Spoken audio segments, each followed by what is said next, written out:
Hello, good evening, everybody. Thank you so much for coming out tonight. We really appreciate your time and your patience and coming out on this cool wintry evening for this wonderful panel. We're celebrating, I'm Keith Pietersen, by the way. I'm the cartooning coordinator here at the School of Visual Arts. Pleased to have you here. Very quickly, I want to plug, while people are strolling in, a couple of things. Karen Green from Columbia University is here from their library. She's really responsible for bringing a lot of intelligence to Columbia when it comes to graphic novels, comics, and cartoon culture. And she's curated a wonderful show that's up right now in the Butler Library entitled Comics at Columbia, Past, Present, and Future. It's to January 23rd, and so for sure you should definitely check out the show at the Butler Library that Karen curated, and thank you so much for making us all a little bit smarter about comics. You know, SVA started out as a cartooning school. It was a school of illustration and cartooning. I really feel it's sort of the backbone of our department and our school even now. And the neat thing is we have more students than ever, more women than there are guys, thankfully, people of all different colors and stripes and classes, all making incredible works. But there's nothing quite like the New Yorker cartoon. I really do think it's the pinnacle of art. It's definitely inspired me and inspired so many people that are here, I'm sure, in this room. Why are elephants big, gray, and wrinkled? Because if they were small, smooth, and white, they'd be aspirin. Ha ha ha ha ha. Sorry, this is maybe why I'm not a New Yorker cartoonist. It's the only joke I know. But I really do think it's a fundamental basis of all art, humor. When you have two or more things put together that normally don't go together, it's kind of funny, maybe a laugh riot or not, as in case of my cartoon. And then all art, whether it's two arguments as a thesis statement or like putting red and green together, it's about creating some sort of fissure to make you think. Hopefully, a lot of art is about bringing up ideas aesthetically, and as you visually go around the image, it helps to bring up that thesis statement of what it's about. And I really do think the secrets are all in the New Yorker cartoon. For example, seasonally, we have this wonderful Charles Addams cartoon up here on the screen that I picked. And the two or more things, of course, are the lovely Christmas carolers down here and the Addams family up here. These normally Christmas carolers don't get oil poured over them, but unfortunately for these hapless folks, the Addams family is on it. How I enter into this cartoon, I see the brightest part in the darkest space, or I see coming in from the top, what I call the totem effect, or the way that they're looking, I follow the composition down the way that the oil would flow on the hapless carolers, and then all these items here bring me all the way back around. I see the content of the cartoon. I laugh, but with a lot of great art, it's about not just two or more things put together to make you laugh, but maybe you think too and ponder, or if it's whimsical in a ha-ha, not just funny, but ha-ha, oh way. And I think most New Yorker cartoons are really like that. It's really influenced my art, and honestly, one of the reasons I'm teaching here and one of the reasons I became in the artist is a New Yorker cartoon. This one in particular, this says, we deal with it by talking about it. And Ed Koren got snowed in Vermont this evening, and so I'm dealing with that by talking about it. But my father was a psychoanalyst, and he had this above his desk at home, and I would stare at this cartoon all day long thinking about it. And it definitely inspired him through the flows and ebbs of his existence and time, and he still has it up right now. And I told him I was going to present it this evening, and he was just flushed with happiness. It really made me want to do comics. I was a cartoon guy all my life. Growing up in the 70s, Oh, Sam. this is by Mr. Sam Gross, present here this evening. I'm so happy. It was sort of my secret desire to have him on this panel, and I'm so glad that he is. But growing up in the 70s, we had superhero comics, which were great, you know, in their way. There were underground comics, the Underground Revolution in the 60s, which were amazing. It was, you know, this guy Wortham that really stinted a lot of great comics in America because he devised in the McCarthy era this idea of that comics started juvenile delinquency, and he wrote this book called The Seduction of the Innocent, and he was the Hitler for comics because he really marginalized comics to be about like superheroes and good versus evil and basically comics for 13-year-old boys and more, But a lot of adults didn't have access to comics unless they were reading The New Yorker, or for me, on my more marginalized way, for the edgier stuff, the National Lampoon. And so, really, these were my accesses to art, and I still teach composition via the cartoon. In fact, was teaching this cartoon this week before I knew Mr. Gross was going to be on this panel. So it's so fun to try our frog's legs tonight with him on the panel. When I was at Brown, I was the cartoon guy. I was always the cartoon guy on campus. And Victoria Roberts, who did this amazing cartoon, is here at our panel this evening. So nice to see her. And really the people on this table influenced my life in that one of my college roommates was a guy named Alex Wright. And his mom and Victoria were roommates. And when Victoria came from Australia to New York, they put her up while she was submitting cartoons 10 a week to the New Yorker. I was like, oh, that's a good idea. Maybe I could go to New York and submit 10 cartoons a week too. And so thanks to Victoria, I came to New York. And of course, her art has marveled me as it has all of you throughout all these different generations. And then lastly, but not last, of course, is Mr. Lee Lorenz. I think my dad wouldn't have had a career if everybody was able to have this cartoon above their desk and look at it every day.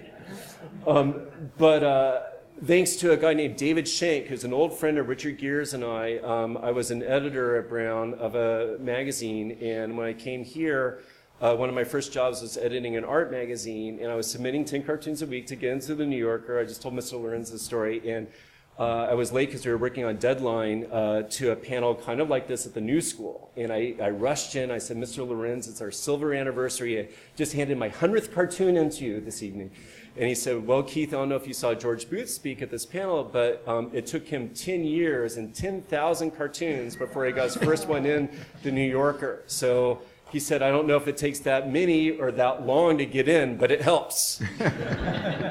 And so I walked home and I was like, it is really hard. It's mysterious and it's full of mystique, but maybe I could be a fine artist and it would be a little bit easier. So I still teach here comics because it's really my backbone, and I think it keeps me from getting hit by lightning. But really, I think the pinnacle of all art, in cartoons especially, is at the New Yorker still. And Mr. Lorenz, being the only second art editor there from the early 70s through the 90s, I think established what I think is the platinum age of the look of the New Yorker, the humor ideology of the New Yorker, and some of the greatest cartoonists of all time that we all grew up loving. I'm so pleased that he is here tonight, and Mr. Levine is also here tonight, who's on the panel too. And I'm so glad that we could all join us. Pardon? Levin. I'm so sorry, Mr. Levin is here tonight too to join us.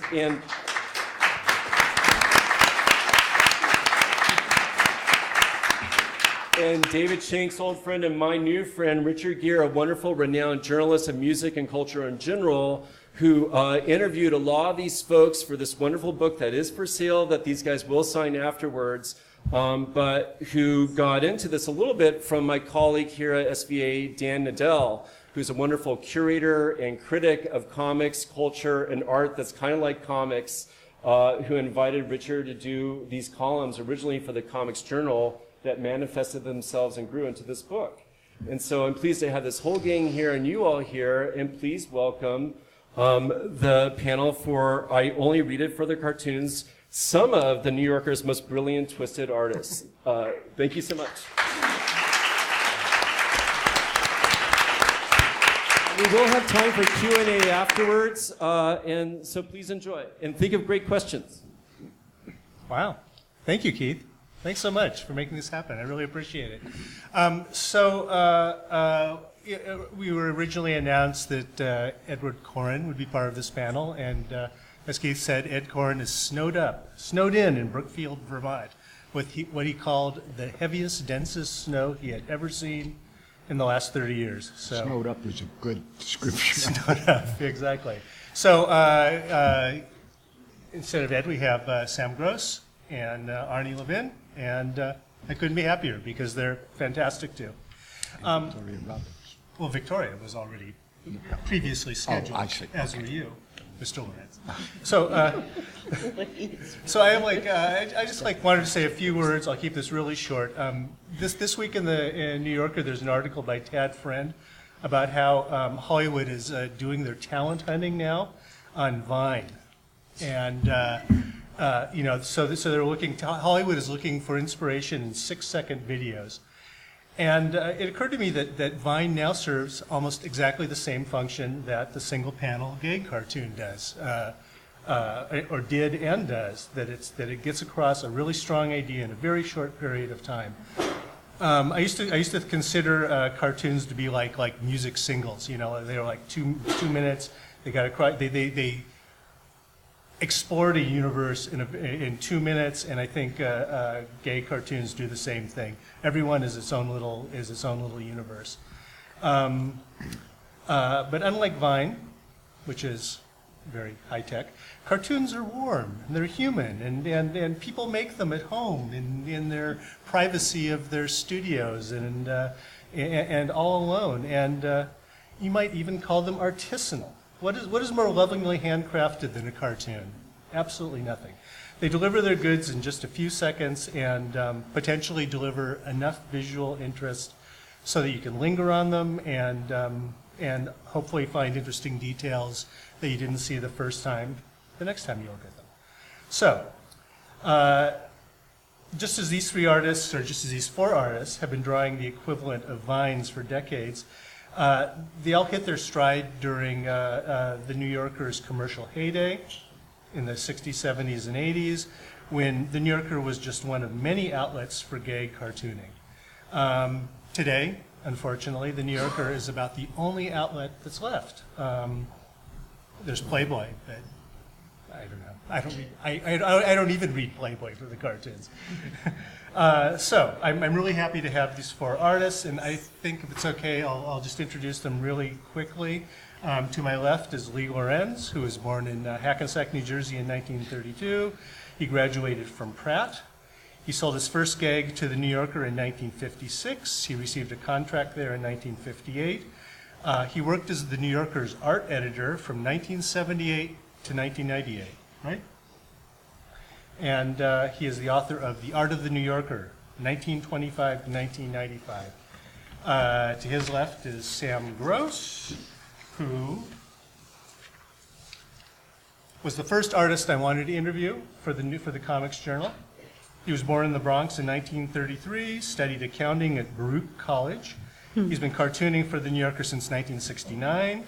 He's published hundreds of drawings there. He's the author of I Am Blind and My Dog is Dead. And We Have Ways of Making You Laugh, 120 swastika cartoons. To his left is Arnie Levin, and I'm going to wing it about his mini bio. He was born in Florida? Forget. Huh? Yeah, you're right. Bronx. So then you moved to Florida. So these are all New Yorkers. And you moved to Florida. You were in the Marines. You were in the Marines. He was in the Marines. He returned to New York to become an artist in the 50s. He was a rent-a-beatnik for a while. And then he became a great New Yorker cartoonist and has drawn hundreds of cartoons and many, many covers for the New Yorker over the years. And last but not least is Victoria Roberts, who is, although her accent may not suggest it, was born in 1957 in Manhattan. She was raised in Mexico City and Sydney, Australia. She published 3 books in Australia before moving to New York in 1986. She's been appearing in the New Yorker since 1988, and her most recent book is the illustrated novel After the Fall. So thank you all for coming. And good night. So I thought I'd start by asking you to talk about life pre-New Yorker. What was the comic scene like in New York in the 50s before you all started at the New Yorker, and Lee, before you became an editor at the New Yorker? Perhaps you would like to provide some context. Well, it was much more interesting than it is now. There are lots of magazines around, and for people who were just getting into it, as I was at that time, there were kind of minor leagues. so you could see yourself published as you worked your way up to the larger circulation magazines. And I think that was a big help to everyone in my generation. There's one thing sitting down to do the drawing. It's another thing to see how it actually looks in print and to see it more than once in print. But the lack of minor leagues, I think, is very unfortunate for people who want to get into any area of publishing, of course, but particularly for cartoonists. Okay. Sam, what were you? Well, I have attached to my wall 2 sign-in sheets for the Saturday Evening Post back in early 1960s, and Misha Richter was, some New Yorker people were there, Bob Weber was on there, of course, John Gallagher. These are people that were around, and they're not around anymore for various reasons. And somebody as obscure as this guy, Guy Montone. Do you remember Guy Montone? Yeah. Who was a fantastic artist, and he did some cartoons for the Saturday Evening Post. George Wolfe, Henry Boltenoff, all these people. And, excuse me?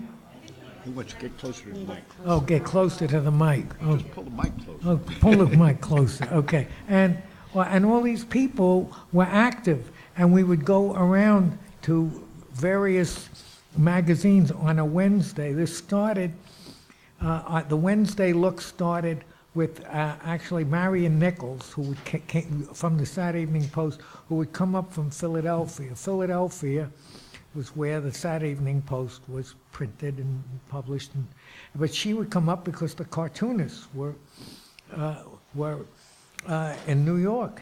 And these guys would be coming in from New Jersey, from Connecticut, and of course New York, and they would converge on the Saturday Evening Post. And that's how it started. And after that, while we're here, let's go and see some of the other magazines. And this was established as a look in Saturday Review. And Collier's was a little bit before my time. But True Magazine, Cavalier, there were a bunch of raunchy men's magazines, which you really also cut your teeth on. They were paying $10, $15, $20. What were the raunchy men's magazines? You remember some any titles? One was Men's Action.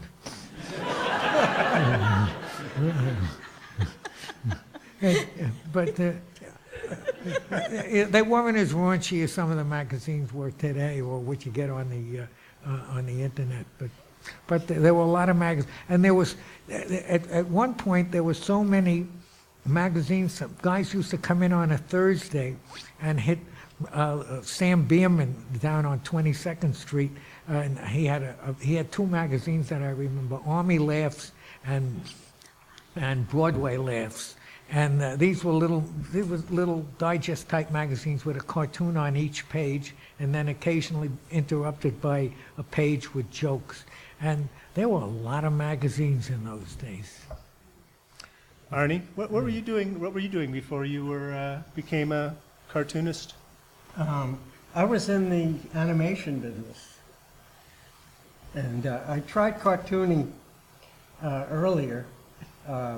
I was convalescing from an auto accident, and I had nothing to do, so I was looking through a Writer's Digest, and it said, "Do some cartoons, batch of 20, send them in." I said, "All right, that sounds easy," you know. So I had a pin in my hip, so I sat with a thing on my lap, and I did about 40 cartoons with a bamboo pen. I decided I liked the bamboo pen. And I did them, and I said, all right, I'll send 20 to Playboy. I sent them away. About 6 months later, I'm in New York.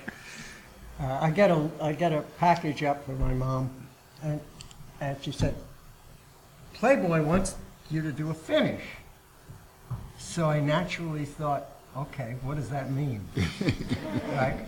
So I put in some gray and I sent it back, and in it I included 2 more drawings, and I put the rest of the batch in.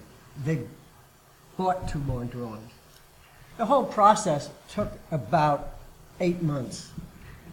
And I got paid $85, $90, and $95. I figured this is a hard way to make a living. So I quit the cartooning business, eventually going into messenger. Steady job. I was a full-time messenger, and I started at SVA at night with Blackman and Slackman. And they got me a full-time messenger job with Pushkin. Thank you. And Victoria, you had strong feelings about the New Yorker even as a child, growing up in Mexico City, right? You weren't in town, but you were aware of it. No, my stepfather was from New York, and he had a library and an adjoining bathroom and a little bathroom. And when my parents fought, I would go in there and just look at the New Yorker. And for me, the New Yorker was really, it was like a place. And I don't think I read it, but I looked at the cartoons. But I thought there is a place where there is respect and a love of ideas and things. It really meant a lot to me.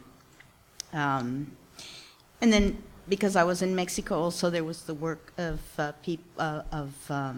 Abel Quesada, who worked for the New Yorker, who worked for Lee, I think, and a very strong tradition of cartoon, as well as Australia, with people like Bruce Petty, who worked for Punch, as well as the New Yorker, and Mike Lunig, who I don't know if people are familiar with him, but he's just stellar. So, yeah. By the way, Arnie, mentioned getting information from Writer's Digest or Writer's Yearbook. And the information there, by the way, a lot of it was suspect. And one of them, I remember, was a magazine called Rascal from Chicago. And they mentioned, male-oriented cartoons, blah, blah, blah. And we pay anywhere from $10 to $300. So I sent some stuff in, and I get an acceptance. And again, they want a finish. So I give them a finish, mail the thing in. And I figured, that I'm such a talent, and they must realize what a talent I am. I'm getting the $300. Of course, I get a check for $10. I guess about 6-7 months later, we were on an auto trip, and we were heading to Chicago in one of the places. So I called up the editor, a guy I still remember his name, Tony Licata, and he took me out to lunch in Cicero, which is a suburb of Chicago, and I asked him. I said, by this time I'm a little bit smarter on it. I asked him, does anybody get more than $10 on this thing? And he says, yeah, we pay Bill Ward. We pay him $12.50 because he does a lot of cross hatching. So, this is the business we're in. How long did it take you to make the transition from as a cartoonist at the New Yorker to cartoon editor there, or art editor there? Well, it wasn't exactly a transition. It's not as if you worked there long enough, they'll make you the cartoon editor. I started in, I think you have all the figures, at 58? Indeed, right. Did, yes. So when did I start as a cartoon editor? You were cartooning for 20 years before you became cartoon editor. Well, and all that time, the cartoon editor was Jim Garrity. What was he like?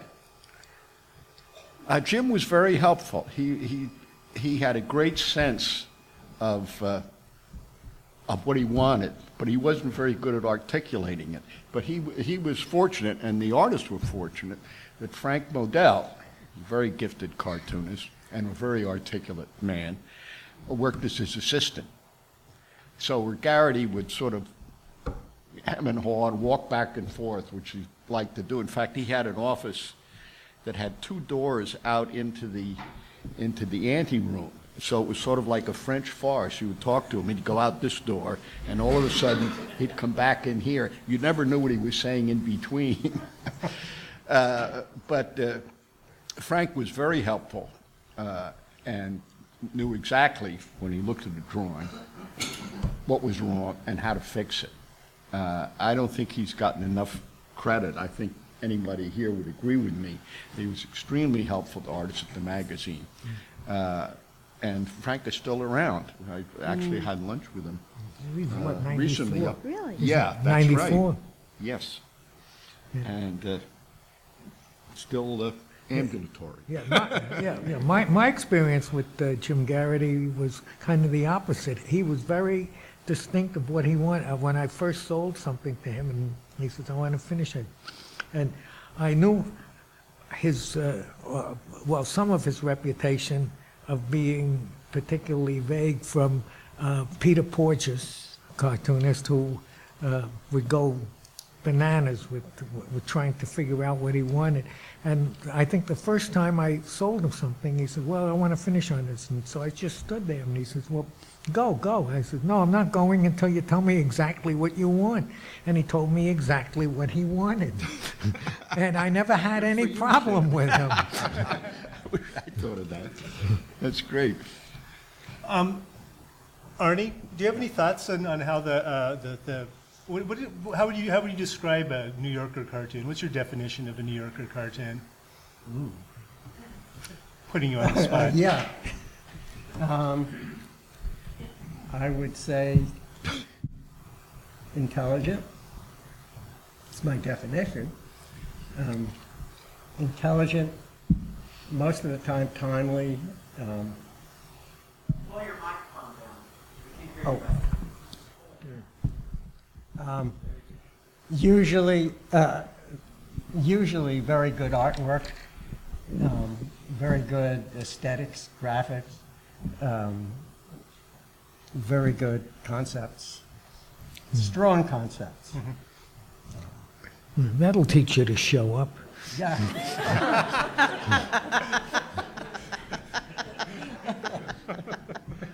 Well, how has the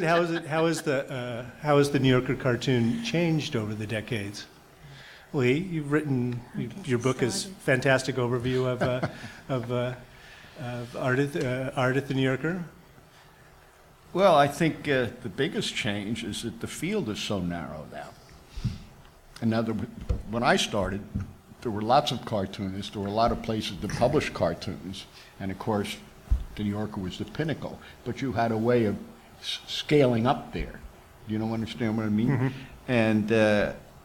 And now, no, the minor leagues have faded, I think, and I don't know, frankly, how young people approach it these days. I mean, it took me a long time to find out how I really wanted to work.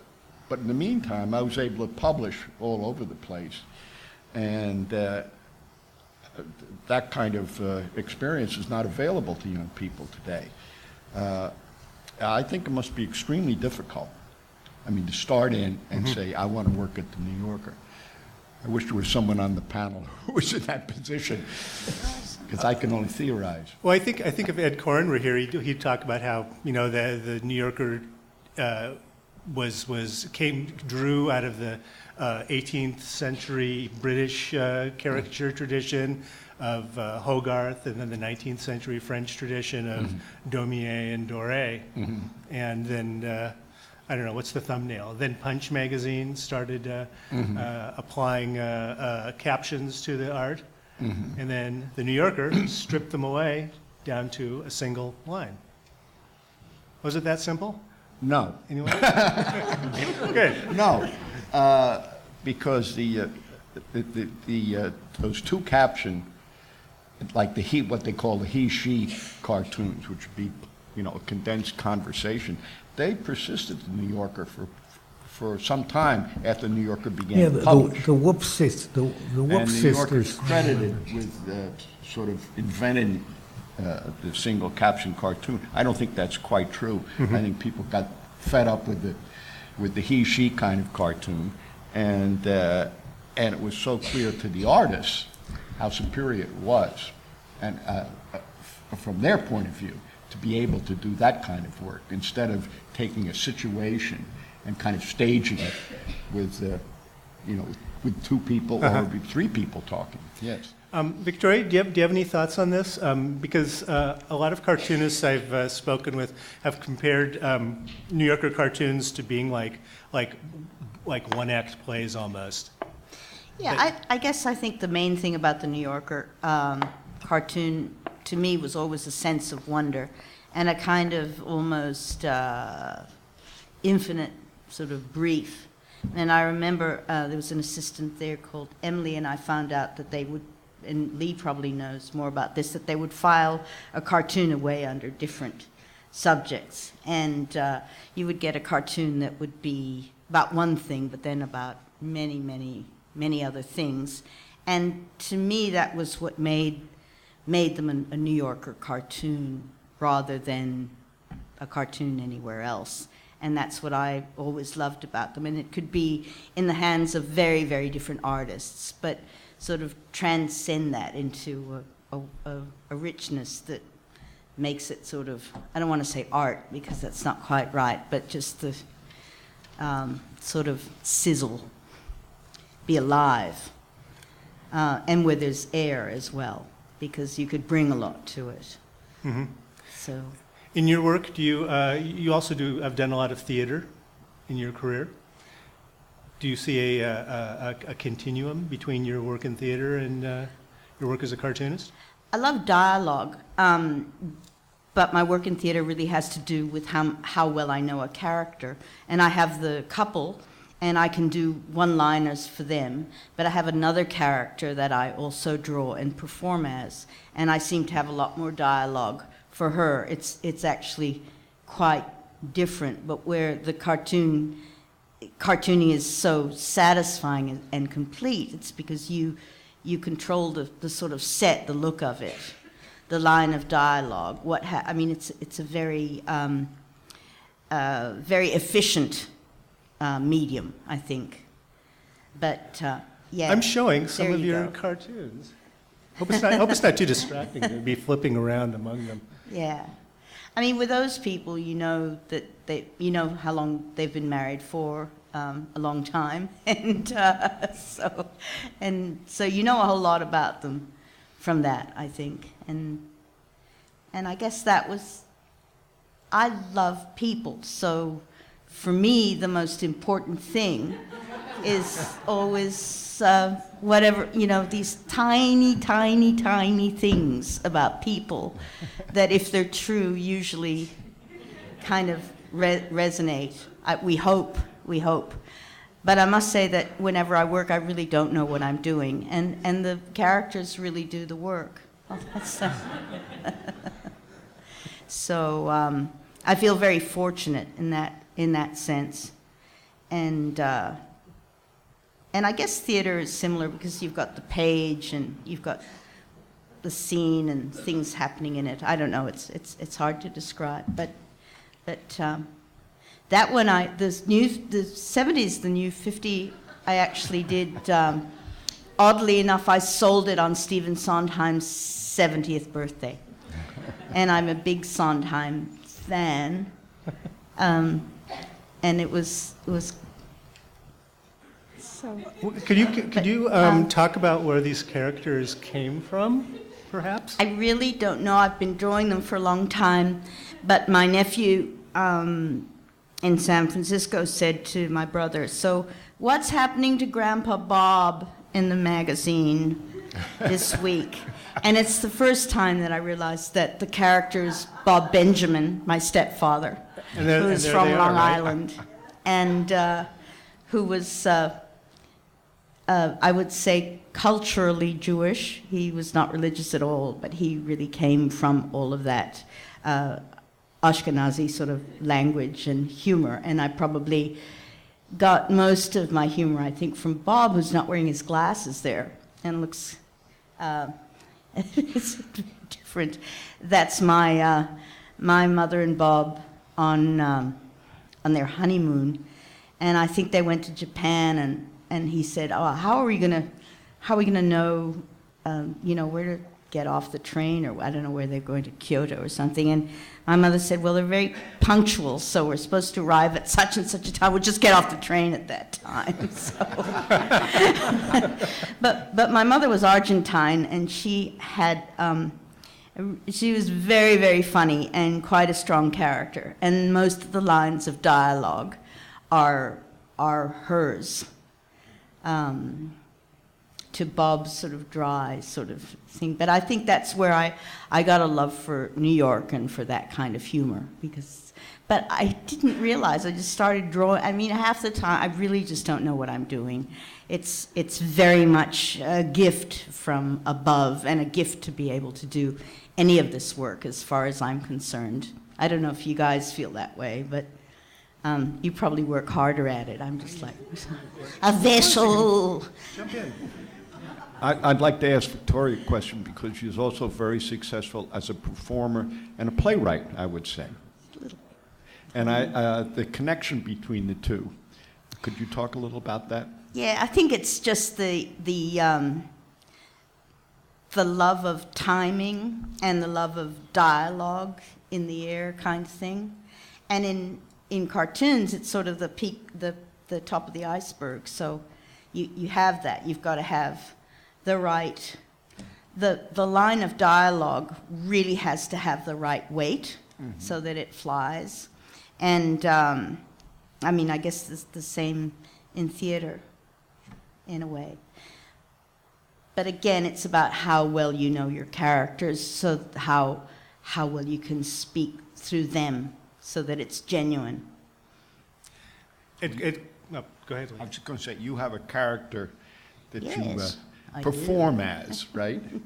And how does that character relate to your cartoon? Nona Appleby is a character that I've drawn since I was in my teens, and I worked at Mossman Nursing Home on the weekends in Australia. And Nona is very, very strong. In fact, I could take over this entire evening if I felt up to it. But, yeah. And I'm actually fascinated by the difference between the people in the cartoons, because I was asked to do a play with them and really couldn't, and Nona, who I know, who's much deeper somehow, not sure why. I'm going to show some cartoons for a second. I think there's like a little, here's characters from your book, After the Fall.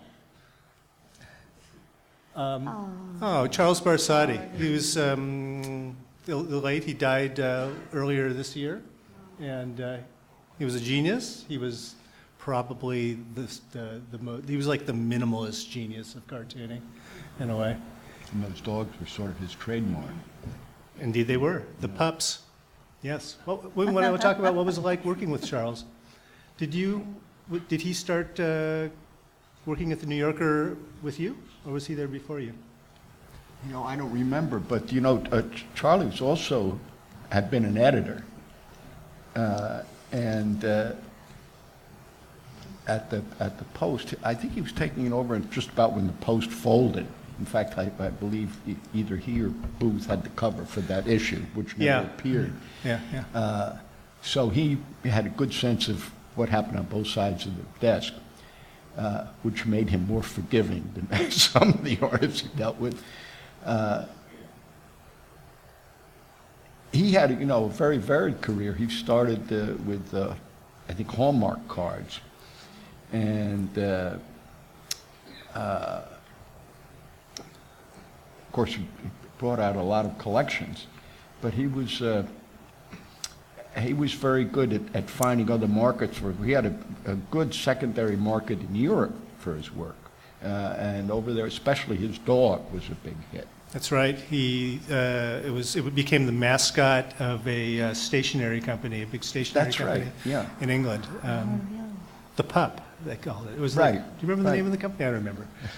I'm going to go back to the beginning here and show some, do a little tribute to Ed Koren. Just. And there he is up in Vermont, huh? Yeah.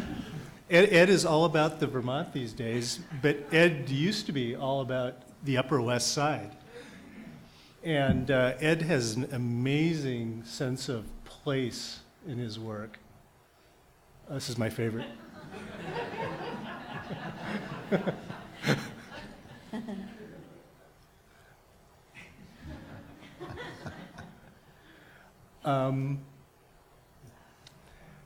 This is probably like the most famous Peter Arno cartoon.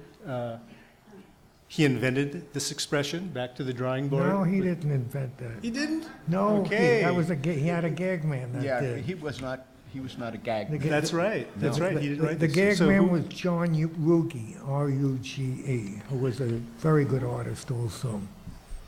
How did you know that, Sam? John told me. Well, let's, He was on that sign-in sheet from the Saturday Evening Post. well, let's talk about gag men for a second. Hey, Arnie, were you a gag man before you were a cartoonist for the New Yorker? Was that? Gag man? Were you a gag? Did you write gags No. before you were? No, the first time I did the cartoons was that time when I was convalescing. That was the first cartoons, and then after that I stopped after those 2 batches. So you never did gags regularly. Sam, you did though. You wrote gags for many. I wrote gags for Leadwater, some for Charles Adams. So, and I would basically, and also for Otto Saglo. I did some gigs, but Jim Garrity, and I said to Mr. Garrity, I said, I don't want to do work for Otto Saglo because it's not my type. He's not my type of artist. For the gags the gags that were going for Charles Adams were weird and macabre, which is what I still do. I think it's important to point out that the early days of the New Yorker, very few of the artists did their own ideas. And some came from staff people, but there were people who were professional gag writers. And when I started, as soon as you publish something, you get 15 envelopes in the mail from various gag writers. That phased out as more and more of the artists who came in could do their own gag. Why did that change? Well, first of all, the bookkeeping is a pain in the neck, but you had a generation coming in who could do their own ideas. But the tradition, earlier tradition was that the artists were essentially illustrators of other people's ideas, and some of which came from inside the magazine, and there were people who made their profession dreaming up ideas. And I used to get envelopes in the mail all the time, and sometimes you'd sell them directly to the magazine. Who are the most prolific gag writers? Richard McAllister. Yeah, McAllister. And John Cochran. Richard McAllister was in Connecticut somewhere, and John Cochran was in Laguna Beach.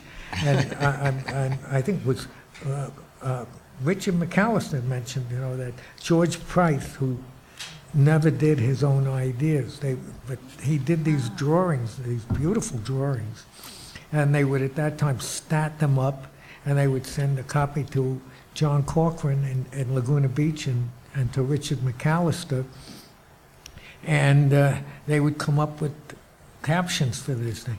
I still remember at one point I was sitting on the green couch in the famous green couch outside of Mr. Garrity's office, and Richard McAllister came in, and he's sort of very glowingly says, "I just sold my 4,000th idea to the New Yorker." Wow. Was there a circuit that you would go, because the New Yorker was, you said, Wednesdays, Tuesday, what was that like in the old days? Because now you just have the New Yorker, but what was the kind of roundabout? Well, it was one day was for the established artist, and then there was another time for people who perhaps had sold one or two, but wanted to be encouraged, or the Yeah. magazine wanted to encourage them. Everybody wanted to be encouraged, of course. So that was the breakdown at that point. Yeah. But there were other magazines that the artists used to go to on a regular basis? Oh, of course. Lots of. Yeah, those were the golden years of all the weekly magazines, Collier's, Look, Saturday Evening Post. Who were some of the others, Sam? This Week. Right, True. and then all the American. men's magazines you Yeah, mentioned. yeah. And then Playboy came along, and there were all those Playboy imitators. So that opened up a whole new market. Yeah, when I mentioned that Esquire at one point was a major cartoon market, people know Esquire from now, and that this was, I guess Esquire just dropped cartoons about 40, 50 years ago. Right. But they had a lot of the cartoonists that went over to Playboy. Dedini was one, E. Sims Campbell was another. These were the Playboy, these were the color artists. And John Dempsey was a regular at Collier's, and he went over to Playboy also. Dempsey, by the way, he put real people in his cartoons, and he put me in one on occasion. Consider yourself a real person, Sam. Excuse me? You consider yourself a real person. Secrets. So, Oh, wait. was that Whitney That's Darrow? Whitney Darrow. Yeah, everyone on this panel is a New Yorker, basically, unless you live in Connecticut or something. But what do you think New Yorker cartoons have taught the rest of the country about New York City? What was that? It's Whatever it is, it's a very distorted view of New York City. how so? Well, I think, first of all, people think you have to be in New York to sell a cartoon to the New Yorker. And when I was working as editor there, I was so happy to have Danny Shanahan, who lived in Albuquerque, sell drawings to us, because I could always say, well, you know, Danny lives in Albuquerque, and he can sell his drawings. Tokenism. Yeah. And then he moved to Connecticut. Yes. He did. No, it's not Connecticut. He lives in Rhinebeck. He lives in Rhinebeck, New York. Danny Shanahan. Now he does, yes. Classic Charles Adams cartoon. Carolina? Big Bird. I don't know who that is. That's Bob. This is a cartoon by the New Yorker's current cartoon editor, Bob Mankoff. Anyone want to talk about what makes his style distinctive? Yes, I do. Of course, Okay. it's his little dots, and I was the cartoon editor when he first came in, and I said to him, Bob, you know, if you start printing these, you're going to get stuck with this. And he said, well, I don't mind, and evidently he doesn't, because he still does all those little dots. How he came up with that, I have no idea. Apparently, it's a very Zen-like activity. It's like knitting to him. Oh, is that right? Yes. Did he tell you that? He did tell me that. That's interesting. Yeah. He also said that he is still suffering from repetitive stress injury from doing it. It looks like what cartoonists believe. Yeah. This is obviously one of Razchev's greatest hits, who... You like Razchev? Yeah. Who's coincidentally speaking elsewhere in town tonight. Oh, is that it? I was Yeah. hoping to see her here. Yeah. I have to tell you, I'm proud of this, that I was the editor who brought her to the magazine, and there was a great deal of resistance at that time. Where was the resistance? Well, first of all, they didn't like her drawings. Meaning mostly the people down in the composing department who actually put the magazine together every week and had no editorial responsibilities at all. But he said, no, nobody gets these, nobody likes them, blah, blah, blah. But I got some letters, and some of which accused me of sleeping with Roz Chast, and that's how she got into the magazine. How they found out it was Roz Chast, I don't know. Instead of just Art Chast. But I was, when I first saw her stuff, in fact, before I became art editor, there were two artists who I had seen because I was sort of auditioning or preparing myself by going through the rejects while Garrity was still the editor. And there were two artists that I thought were really important and would be important at the magazine. One was Roz and the other was Jack Ziegler. And why they hadn't been published up to then, I'm not quite sure. But Roz, when she first appeared in the magazine, we got letters from people saying, you know, this is so amateurish, and it's not funny, whatever. Well, she changed everybody's mind. Yeah, she sure did, and she really marked a transition in the magazine's style in a certain way from the old academic, and almost an academic style of drawing That's that right. had prevailed I before. think that's important because that was beginning to change anyway. But she made it clear that was the past. Yeah. Yeah.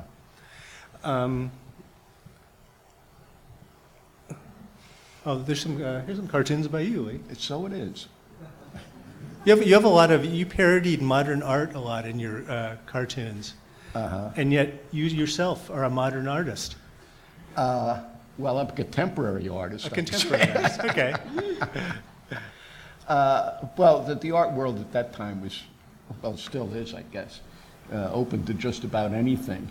And the idea, I think this is because I used to go see an accountant whose office was full of the most bizarre artwork. And I thought, how did he get into this? And I think that's what inspired that one.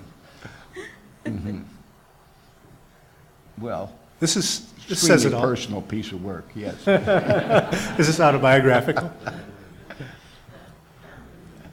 Ed Koren said all his new cartoons that he sent down for me to show were autobiographical, by the way. Were what? Were autobiographical. Oh, really? Yeah.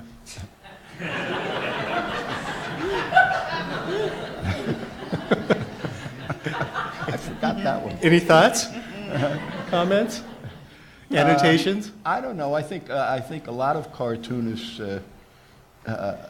when all else fails, they think of a cliche like that, and twist it around and see what you can do with it. Oh, we have a bunch of Sam Gross art now. So this is a photo of Sam's studio. I hope you don't mind me showing it, Sam. Sam has every cartoon he has ever drawn in his career, all bound and enumerated. How many do you have at this point? Oh, probably over 30,000. I have recorded 28,800 and something or other, but then way up in the closet, I have 2 books of old Army cartoons that when I was in the Army, I came out with a book, and then I was also in a newspaper put out by the Army called the Hack Area Post. So I believe in there, I'm sure I have, since there are 2 fat loose leaf books, I have over 30,000 cartoons. And none of these cartoons, the cartoons themselves, by the way, never leave the studio. There are 200 to each book. This is a very Charles Adamish cartoon. By the way, I also was doing cartoons for National Lampoon for 23 years, and obviously that's not a New Yorker cartoon. So the cartoonist and cartoon scholar Ivan Brunetti says that the mark of a truly transgressive cartoon is that you should be ashamed of yourself for laughing. Have you ever been ashamed of anything you've drawn? Not that's been published. Sometimes, no. Sometimes, I will look at something, and I will in my files, and I'll get rid of it. I can't say I was ashamed of it, but and on occasion, it's my idea, my gig. I will look at this thing, and I don't get it.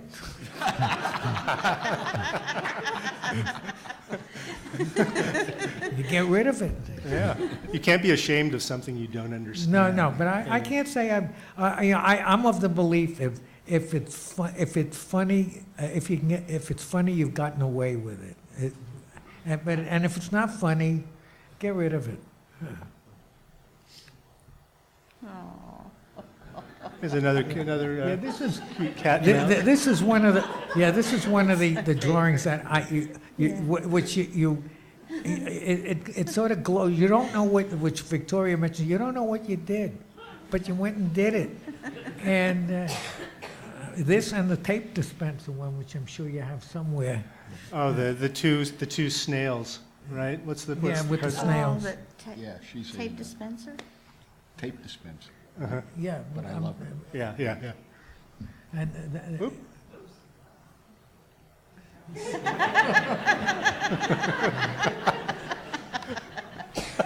There's a lot of despair in your work. but when I do a drawing, by the way, I believe that something very visual should be happening. I very rarely do a he-she gag with two people, standing and talking to each other.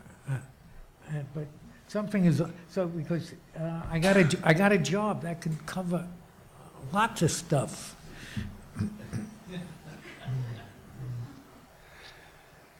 Did you set out to be a transgressive cartoonist? Excuse me? Did you set out to be a transgressive cartoonist to go over the line? Is that? I was doing some stuff in Europe. I went over there with my wife, and we were. First of all, I wanted to find out if I could be a cartoonist. And we went over to Europe. We saved up to live over for a year. We were living in Darmstadt, in Germany, where my publisher was from when I was in the Army, and I had come out with this little cartoon book, Army cartoons, and I would get up in the morning, and we were a 7-hour drive to Paris, but I really wanted to work with this. It was an American publishing company, but located in this little town outside of Frankfurt. But I would get up in the morning and I would do gags, and I would put them in the mail, and every so often we would get in the car and drive 7 hours to Paris and sell to some of the French magazines. And my wife spoke a passable French. And I was able to handle rejects, handle sales, handle the ability to make finishes and deliver them, and handle everything in order. And I would get up in the morning to do this thing, and I realized I can do it. I can survive doing this thing. And I would sell. I sold to a lot of French magazines there, including the equivalent of Broadway Laughs and Army Laughs, which they had a magazine called Rire, which is laughter, and Fou Rire, with foolish laughter. And it was also a cartoon on each page, a digest type of magazine. And I would sell also, I sold a lot to a magazine called Periscope. And Periscope was like their TV guide, and TV Guide here was buying cartoons at that time also. The reason they were buying them, and it's the same reason they were buying them in France, was as fillers, because in each city the format would be changing. Certain cities would have 6 television stations, a small city might have 3, etc. And so they had holes in this thing, and the easiest thing is to put in a cartoon. And I learned from being in Europe for that particular year to function. But while I was doing this, they had some strange magazines there. One of them was bizarre. Roland Topor, who was a strange French cartoonist, had stuff in there. The French cartoonists were the ones that sort of went over the line, a lot of them, and I went along with them. I think 3 of you, I don't know if you've never done a cover. Have you done covers, Sam? I did a cover for National Lampoon, and actually I did a cover that Charles Adams did for the New Yorker. You created the concept? Yeah, I created the concept. At that time, it was the New York State Lottery, and so and they had this distinctive logo, this blue and yellow logo, and I did a gingerbread house with, in the back, away in the distance is Hansel and Gretel coming in, and because they had this logo and various places that were selling the lottery tickets, and so I went on the gingerbread house, and it was a natural for Charles Adams. So of course they picked it up for Charlie Adams. Arnie, you've done a lot of covers, right? You've done a lot of covers for the New Yorker. Is there what's the difference in the process between creating covers and creating cartoons for the magazine? Well, I always try to go for a graphic first, and then I work from there. And I don't try to do the gag, and I don't push it. But whenever I see graphics, coming home in the car, I think I came up, going to a cartoon lunch, I saw these little yellow cones on the way, and I said, oh, something's got to happen with those in there, and I did a cover with that. Or with flags, not distress flags, but the flags for the ships on that. And I just saw the graphics, and I worked on it, and didn't know what I was going to do with it, but I had just done a bunch of lines, and I just sort of fumbled away through it, and it popped out, and most of them, were from either things I'd seen that sort of just struck me very graphically on it, and I would go for that. Otherwise, actually, the first drawings that I submitted were cover ideas to Lee, and he said, do a finish. And consequently, I came in every week. I had no idea what a finish for that. Talk about intimidation.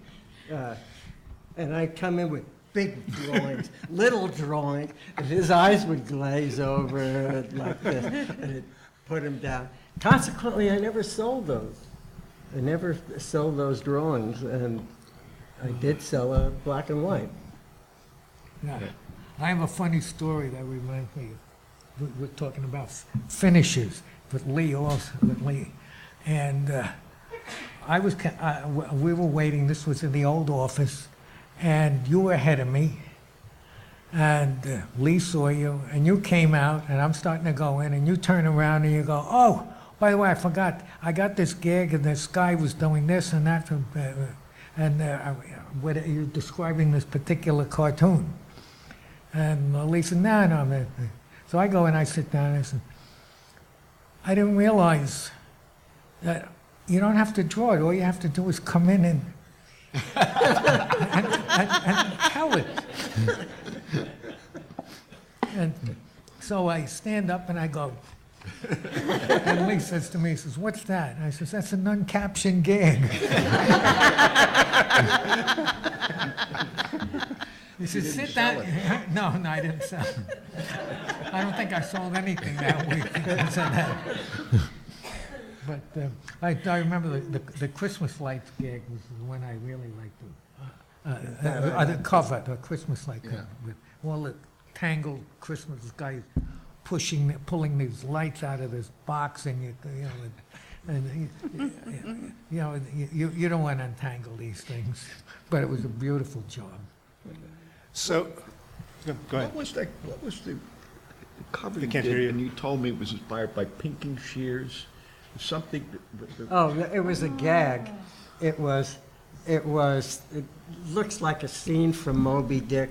Oh, right. The ships in the background, and there are two ships, and there's obviously two little, rowboats, and one of them, of course, is Ahab, and he's talking to the captain of the other ship, and he's got a little something in his hand, and it's a very small little something, and he says, would you happen to have seen a whale that matches this watch?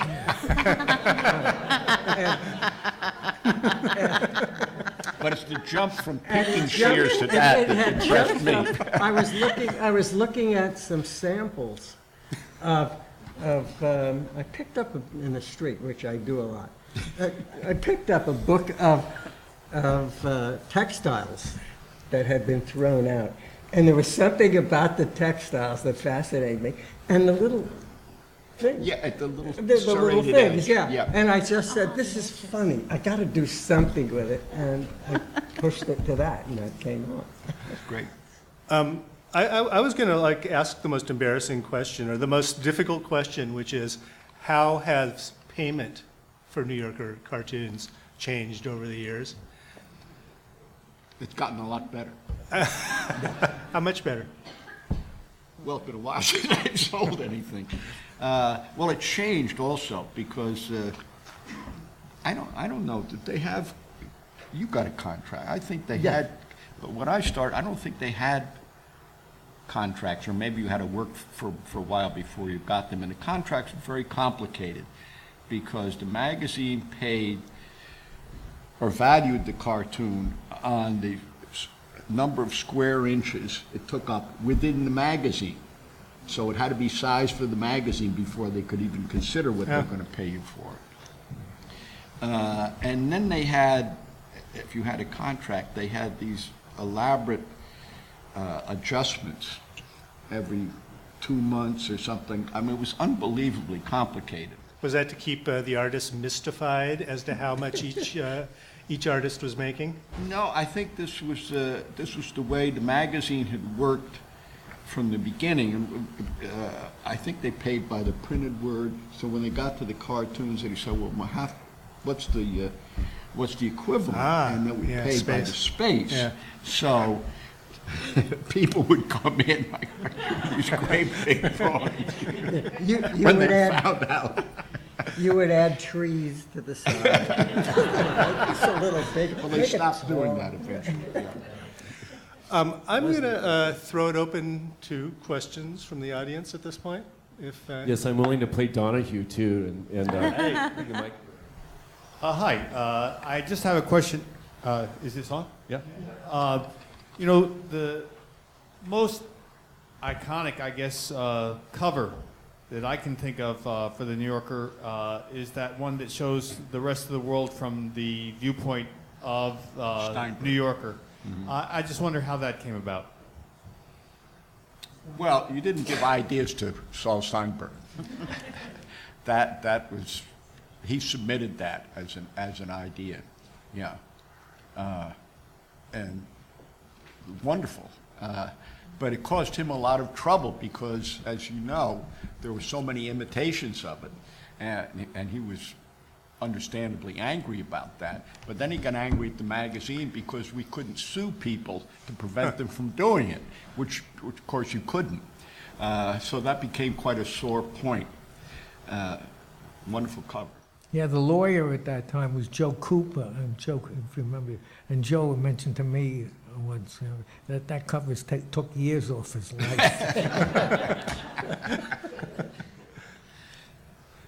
Sam, could you tell a story about submitting that Humpty Dumpty Wall Street sign cartoon over and over again until they finally bought it? What, Humpty Dumpty? Yeah, Humpty Dumpty sitting on the Wall Street sign. Oh, no, that... I think you kept resubmitting that. No, I had an easy time with that. Where'd you get that idea? I think it was in an interview. I think it was an interview. Huh? I thought you had resubmitted it. You said you... Did you... No, no, that wasn't... That was a snowman in the car. Which I kept submitting it to him. And I submitted that at one good more than once. More than once, Lee looked at something and said, "You've submitted this to me." I said, "Yes, and are you going to see it again? Because I think very highly of it." and there were times you. usually it's about 6 or 8 months. So you realize what you've done. Either you've done something god awful, or you've done something really magnificent, and you act accordingly after that. But it wasn't the Humpty Dumpty one. The Humpty Dumpty one, I think, went pretty easy. That I think was Jim Garrity also. I'm not sure. Generally, does the gag come first or the drawing come first when you're thinking up a cartoon? Everybody asks that question. Sometimes it's one thing, sometimes it's another thing. It's nothing is hard fast, and it's something you don't question. It comes. Is that true for all of you? No, I think everybody works differently. Henry Martin published a lot of work in the New Yorker. Told me that he would put a 8.5 by 11 sheet of paper on his drawing board, and he'd look at it till he had an idea, and then he'd put it down, and he'd take another sheet of paper.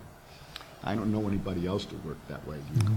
I would always sit down. I have a day when I do ideas, and I consider sort of a mulch pile, and some were well formed, and some were just a germ of an idea. And then the next day I would go through those and decide which ones I could develop and which ones were worth developing. How about you two? Process? This is the process question. Yeah. I really only think about dialogue, and my cartoons, in fact, don't have much visual variety like Sam's do, because it's always the couple. And but I really have a blank page, and then I just start working, start thinking, and because you would submit once a week about 10 to 20 ideas. Sometimes there'll be something that doesn't quite work, but 3 months down the line, it'll sort of be working. And I would go in to see Lee and be very embarrassed because I felt that my work was really sometimes embarrassingly under par. And I remember Lee saying, "Don't edit what you bring in, the batch, as they call it." And that was very, very freeing, and a great gift, because then I was able to just work and keep it fairly open, so that even when things don't work, they might work, down the line. But yeah, I'm just really thinking about dialogue. I think, yeah. And I just would go through, I would go through a bunch of old New Yorkers just to sort of get the stroke, or to waft a little.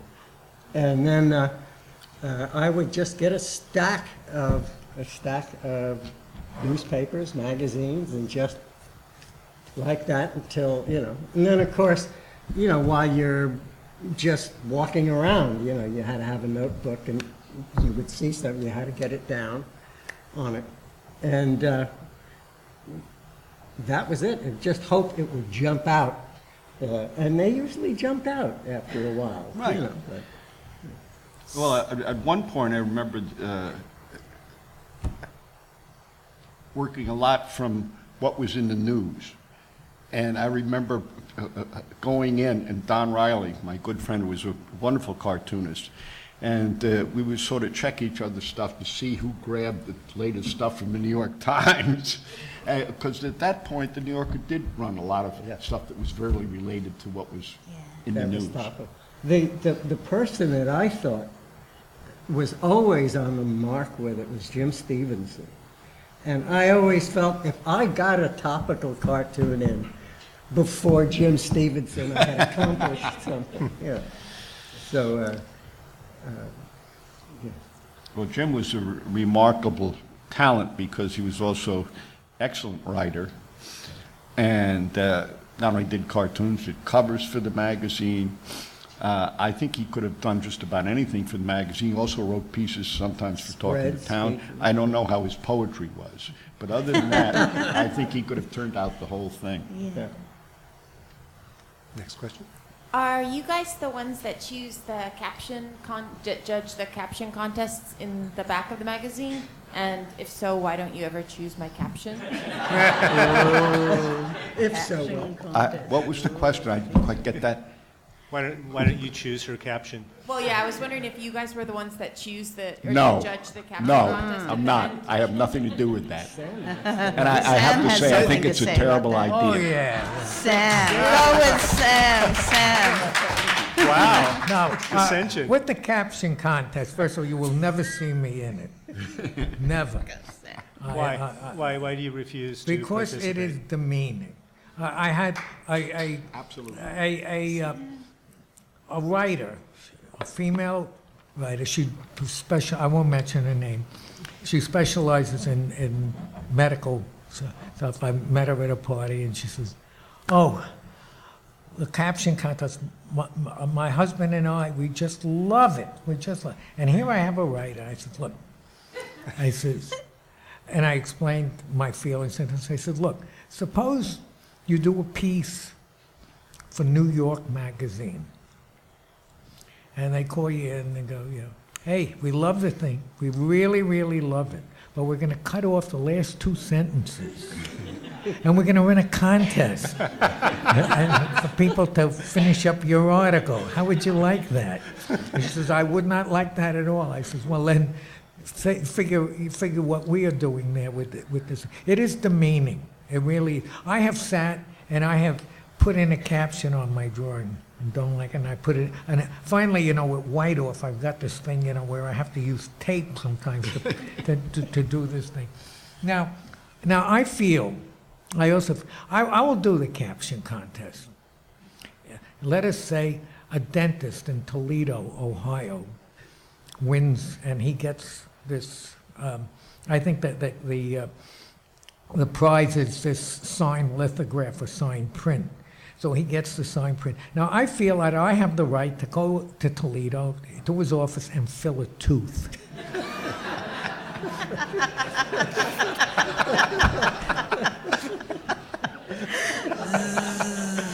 Very good. And this is my profession, for God's sake. Thank you, Sam. That's a good point, Sam, because I think a lot of people don't realize it is a profession, and they think of it as a kind of hobby, because, as you know, we all know, everybody thinks if they had the time, they could sit down and do it, Yeah. right? I want to ask you, have y'all ever had like a favorite comic that y'all did?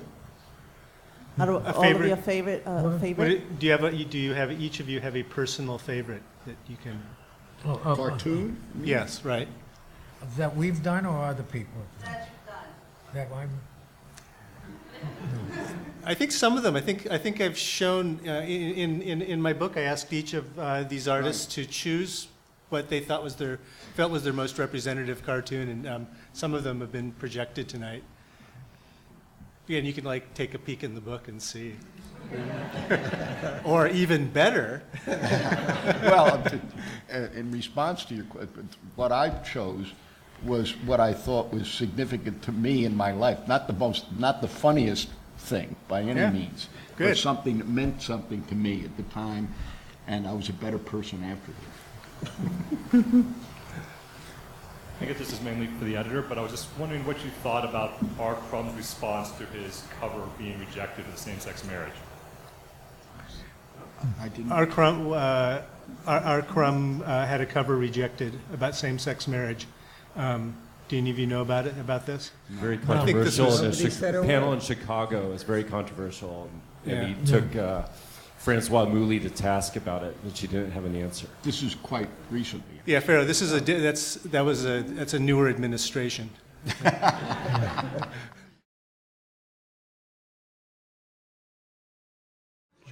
George Booth. What happened to him? Is that what you're saying? Well, George is still alive. Yes, he is still alive. I don't know why he stopped drawing. Every once in a while he calls up and says, "G. Booth here."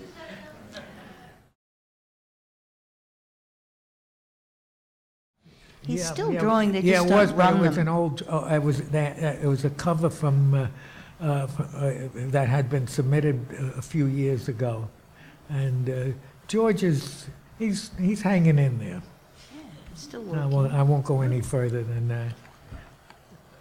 I had a question. Having done this for so many years, does it affect the way that you see the world? Do you ever see it in snapshots or in captions sometimes? And is it a blessing or a curse, or does it affect you at all? Well, I would say no. I mean, well, for me, it was a business. I would sit down and try to come up with amusing ideas. So it's not as if I'm walking down the street, I'd say, oh, that's a cartoon. So you in fact, I compartmentalize. can't think of a situation that I came across that I turned into. Yeah, no, people think that somehow we have to live this in some way. Well, we are professional. I have this woman there, she says, you got to come out to my house in Coney Island. I have this 4-year-old. The 4-year-old, he is hilarious. You'll get so many cartoon ideas. I'm not going to get any goddamn cartoon ideas from a 4-year-old. But that's typical. People think that. Yeah, people think that way. That I'm that's basically I'm this garbage can with legs.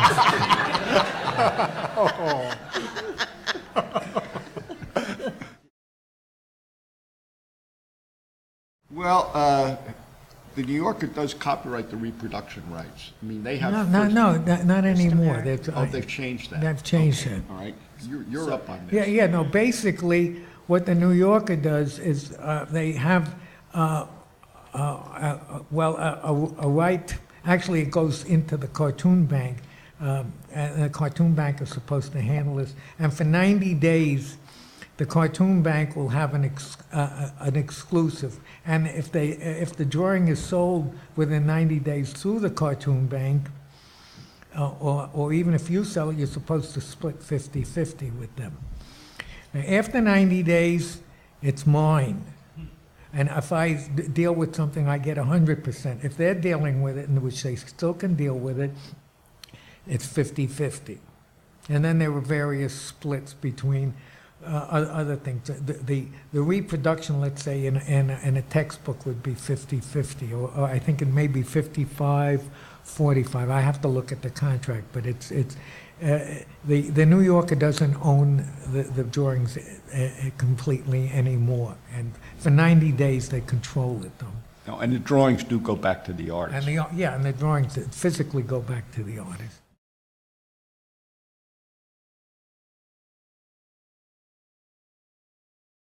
I can say that I spent a lot of time down with my grandparents in Woodbridge, New Jersey, and there was a little sun porch there, and it was lined with old New Yorkers. And this was when I was 7 or 8, and I started looking at it. Of course, it was very puzzling to me what these drawings were. But I remember a few artists, Peter Arno, of course, made a big impression on me, and the impression, Whitney Darrow, another one, but it had more to do with the drawings than the ideas, which I didn't really understand at that time. But yeah, in that sense, it had a big influence on me. I can say, when I was younger, I guess about 10 or so, my mom used to work in Rockefeller Center. And when she had to work on Saturdays, I got put in a little room, corner room up in Rockefeller Center with a yellow pad thing. And I would sit and draw and just wait, you know. And then my reward for that was we would go on to 42nd Street, which is, there used to be a bookstore, the 19-cent bookstore in there. My reward was $1 worth of New Yorker magazines. I have no idea why. I can't remember. I know I love the covers, but I can't remember, but, you know, so it must have had a sticking effect somewhere. Do we have more questions? when you evaluate a cartoon as to whether it should be in the magazine, what criteria would you use? And, what do you look for? You say this one is good, this one is good. It will do more work, it'll fit in, and these are no good. How do you arrive at that? Well, of course, I don't have anything to do with that selection process now, but I was much more interested in finding an artist than in buying just a cartoon. So what I looked for was a personal point of view and a distinctive style. And they don't come along that often. And I was lucky there were people at that time just coming into the field who had both those qualities. And I think it'd be harder to do it now. I mean, just because the field is so much narrower. I think we have time for one more question. Any takers? Way in the back here. No? Okay. Okay. Oh, here we go. Okay, go ahead.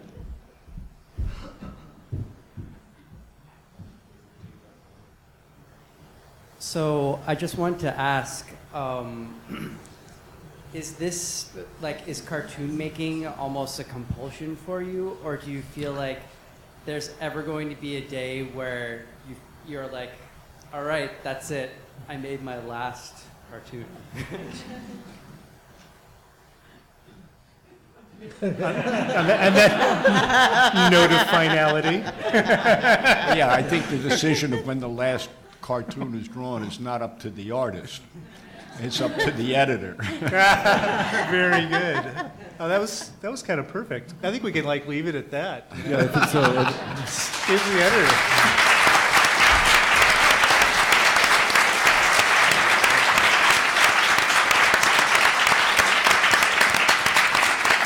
I have to say we're truly honored to have you as our guests, really having the masters of the cartooning universe at our table is really a deep thrill and honor for us here, and I hope it's inspirational for everyone. The newer editor, Bob Mainkoff, no Lee Lorenz, generously told me last spring to please encourage our young artists to please start the submitting process. There are very few cartooning colleges, if any, for grad school, but this is a free grad school if you have the veracity, the tenacity, the intelligence, the whimsy, and the creative acumen and artistry of these esteemed guests. And maybe it doesn't take 10 years or 10,000 hours, but like my colleague and friend David Schenk wrote in his amazing book, The Genius in All of Us, that 10,000 hour rule is true. And if you start the process now, maybe at some time in the future, you'll be able to grace the pages of the New Yorker. We did get one student in, Julian Rowe, after only 1 year, got one cartoon in with a little bee flying away from a flower, and the flower says, "Call me." So he really would love young people, and especially women, to also grace the pages. So I always think part of the 10,000 hour rule is having heroes and heroines in your scope. If you know that they did it, maybe you could do it too. So it's hopefully worth trying, and certainly an inspiration to have you all here to regale us with these stories. And there are many, many more deep and detailed, very rich and poetic musings in Richard Gere's book, which we do have for sale very conveniently here. And our masters of the cartooning universe have very generously said that they would sign it. So I would encourage you to do that and to meet these folks in person. They're cartooning stars, but not rock stars. Right. And very amiable. And you can give Sam your ideas. Yeah. Your cartoon ideas. Seriously, thank you so much. We really appreciate it. Thank you so much. We will have time for Q&A afterwards, and so please enjoy. And think of great questions. Wow. Thank you, Keith. Thanks so much for making this happen. I really appreciate it. We were originally announced that Edward Corrin would be part of this panel, and as Keith said, Ed Corrin is snowed in Brookfield, Vermont, with what he called the heaviest, densest snow he had ever seen in the last 30 years. So, snowed up is a good description. Snowed up, exactly. So instead of Ed, we have Sam Gross, and Arnie Levin, and I couldn't be happier because they're fantastic too. Victoria Roberts. Well, Victoria was already previously scheduled, I see. as were you, Mr. Lorenz.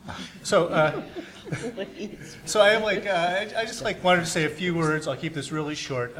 This week in the New Yorker, there's an article by Tad Friend about how Hollywood is doing their talent hunting now on Vine, and so they're looking. Hollywood is looking for inspiration in 6-second videos. And it occurred to me that Vine now serves almost exactly the same function that the single-panel gag cartoon does, or did and does. That it gets across a really strong idea in a very short period of time. I used to consider cartoons to be like music singles. You know, they were like two minutes. They got across. They explored a universe in 2 minutes, and I think gay cartoons do the same thing. Everyone is its own little universe. But unlike Vine, which is very high tech, cartoons are warm and they're human, and people make them at home in their privacy of their studios and all alone. And you might even call them artisanal. What is more lovingly handcrafted than a cartoon? Absolutely nothing. They deliver their goods in just a few seconds and potentially deliver enough visual interest so that you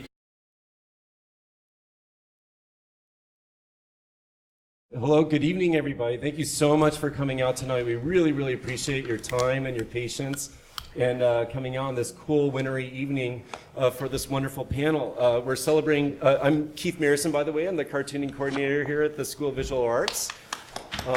Pleased to have you here. Very quickly, I want to plug, while people are strolling in, a couple of things. Karen Green from Columbia University is here from their library. She's really responsible for bringing a lot of intelligence to Columbia when it comes to graphic novels, comics, and cartoon culture. And she's curated a wonderful show that's up right now in the Butler Library entitled Comics at Columbia, Past, Present, and Future. It's to January 23rd, and so for sure you should definitely check out the show at the Butler Library that Karen curated, and thank you so much for making us all a little bit smarter about comics. You know, SVA started out as a cartooning school. It was a school of illustration and cartooning. I really feel it's sort of the backbone of our department and our school even now. And the neat thing is we have more students than ever, more women than there are guys, thankfully. People of all different colors and stripes and classes, all making incredible works. But there's nothing quite like the New Yorker cartoon. I really do think it's the pinnacle of art. It's definitely inspired me and inspired so many people that are here, I'm sure, in this room. Why are elephants big, gray, and wrinkled? Because if they were small, smooth, and white, they'd be aspirin. Ha ha ha ha. Sorry, this is maybe why I'm not a New Yorker cartoonist. It's the only joke I know. But I really do think it's a fundamental basis of all art, humor. When you have two or more things put together that normally don't go together, it's kind of funny, maybe a laugh riot or not, as in case of my cartoon. And then all art, whether it's two arguments as a thesis statement or like putting red and green together, it's about creating some sort of fissure to make you think. Hopefully, a lot of art is about bringing up ideas aesthetically, and as you visually go around the image. Underground comics, the underground revolution in the 60s, which were amazing. It was, you know, this guy Wortham that really stinted a lot of great comics in America because he devised in the McCarthy era this idea of that comics started juvenile delinquency, and he wrote this book called The Seduction of the Innocent. And he was the Hitler for comics because he really marginalized comics to be about like superheroes and good versus evil, and basically comics for 13-year-old boys and more, you know. But a lot of adults didn't have access to comics unless they were reading the New Yorker, or for me, on my more marginalized way, for the edgier stuff, the National Lampoon. And so, you know, really, these were my accesses to art, and I still teach composition via the cartoon. In fact, was teaching this cartoon this week before I knew Mr. Gross was going to be on this panel. So it's so fun to try our frog's legs tonight with him on the panel. When I was at Brown, I was the cartoon guy. I was always the cartoon guy on campus. And Victoria Roberts, who did this amazing cartoon, is here at our panel this evening. So nice to see her. And really the people on this table influenced my life in that one of my college roommates was a guy named Alex Wright. And his mom and Victoria were roommates. And when Victoria came from Australia to New York, they put her up while she was submitting cartoons 10 a week to the New Yorker. I was like, oh, that's a good idea. Maybe I could go to New York and submit 10 cartoons a week too. And so thanks to Victoria, I came to New York. And of course, her art has marveled me as it has all of you throughout all these different generations. And then lastly, but not last, of course, is Mr. Lee Lorenz. I think my dad wouldn't have had a career if everybody was able to have this cartoon above their desk and look at it every day. But thanks to a guy named David Schenck, who's an old friend of Richard Gere's and I was an editor at Brown of a magazine. And when I came here, one of my first jobs was editing an art magazine, and I was submitting 10 cartoons a week to get into the New Yorker. I just told Mr. Lorenz's story, and I was late because we were working on deadline. It helps to bring up that thesis statement of what it's about, and I really do think the secrets are all in the New Yorker cartoon. For example, seasonally we have this wonderful Charles Addams cartoon up here on the screen that I picked, and the two or more things, of course, are the lovely Christmas carolers down here and the Addams family up here. These normally Christmas carolers don't get oil poured over them, but unfortunately for these hapless folks, the Addams family is on it. How I enter into this cartoon, I see the brightest part in the darkest space, or I see coming in from the top, what I call the totem effect, or the way that they're looking, I follow the composition down the way that the oil would flow on the hapless carolers, and then all these items here bring me all the way back around. I see the content of the cartoon, I laugh, but with a lot of great art, it's about not just two or more things put together to make you laugh, but maybe you think too and ponder, or if it's whimsical in a ha-ha, not just funny, but ha-ha, oh way. And I think most New Yorker cartoons are really like that. It's really influenced my art, and honestly, one of the reasons I'm teaching here and one of the reasons I became in the artist is a New Yorker cartoon. This one in particular, this says, we deal with it by talking about it. And Ed Koren got snowed in Vermont this evening, and so I'm dealing with that by talking about it. But my father was a psychoanalyst, and he had this above his desk at home, and I would stare at this cartoon all day long thinking about it. And it definitely inspired him through the flows and ebbs of his existence and time, and he still has it up right now. And I told him I was going to present it this evening, and he was just flushed with happiness. It really made me want to do comics. I was a cartoon guy all my life. Growing up in the 70s. Oh, Sam. This is by Mr. Sam Gross. Present here this evening. I'm so happy. It was sort of my secret desire to have him on this panel, and I'm so glad that he is. But growing up in the 70s, we had superhero comics, which were great, you know, in their way. There were to a panel kind of like this at the New School, and I rushed in. I said, Mr. Lorenz, it's our silver anniversary. I just handed my 100th cartoon into you this evening. And he said, well, Keith, I don't know if you saw George Booth speak at this panel, but it took him 10 years and 10,000 cartoons before he got his first one in the New Yorker. So he said, I don't know if it takes that many or that long to get in, but it helps. And so I walked home and I was like, you know, it is really hard. It's mysterious and it's full of mystique, but maybe I could be a fine artist and it would be a little bit easier. So I still teach here comics because it's really my backbone, and I think it keeps me from getting hit by lightning. But really, I think the pinnacle of all art, in cartoons especially, is at the New Yorker still. And Mr. Lorenz, being the only second art editor there from the early 70s through the 90s, I think established what I think is the platinum age of the look of the New Yorker, the humor ideology of the New Yorker, and some of the greatest cartoonists of all time that we all grew up loving. I'm so pleased that he is here tonight, and Mr. Levine is also here tonight, who's on the panel too. And I'm so glad that we could all join us. Pardon? Levin. Levin. I'm so sorry, Mr. Levin is here tonight too to join us. And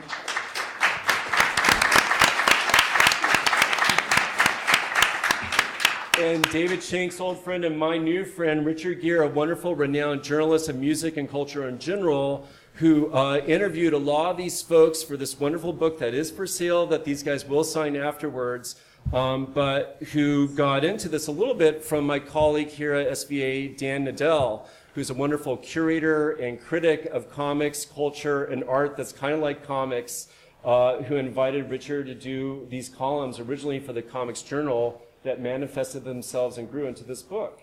And so I'm pleased to have this whole gang here and you all here, and please welcome the panel for I Only Read It for the Cartoons, some of the New Yorker's most brilliant, twisted artists.